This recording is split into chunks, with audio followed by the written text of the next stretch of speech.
Бүгүн алхамдулилlah көпчүлүк адамдар айтат да, карыз сурасаң бербей атат, бербей атат. Неге бербей атат? Ал бергенге даяр, байларда бар, жок эмес. Бергенге даяр, просто сага ишенбейт да. Просто сага ишенбейт. Ишенсе ал бергенге даяр.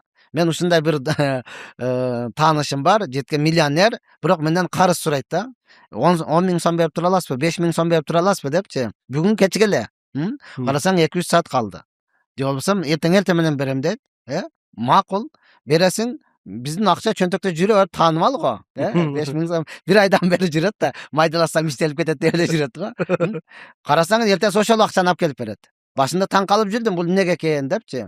Менден акча сурайт, кийин бергенде ошол эле акчаны берет да. Көрсө бунун айламалы ушундай экен.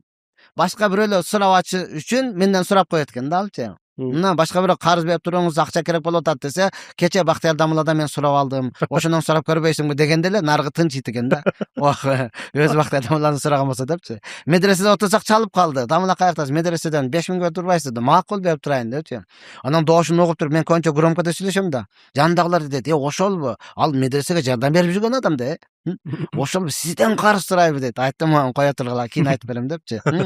Анан келип алып кетти, кечке эле кайра берет. Неге дейт? Бул айламалы эле. Менден азыр карыз алып атат. Башка бирөөлөр сураса, кече мен Бактыяр Дамыладан 5 миң алдым де. Өзүмө дагы керек болуп Бактыяр Дамыладан сурадым деп коет экен. Алдаган жок да ал. Алдаган жок. Наргыга берейин десе, бизде сөз болуп калды, азыр колуң менен бересиң дагы, путуң менен барып аласың депчи. Барып жалыныш керек да, айланып кетейин, берип турчу, кийин дагы зарыл болгон кайра берем сага депчи. Ошон үчүн бербей атышат.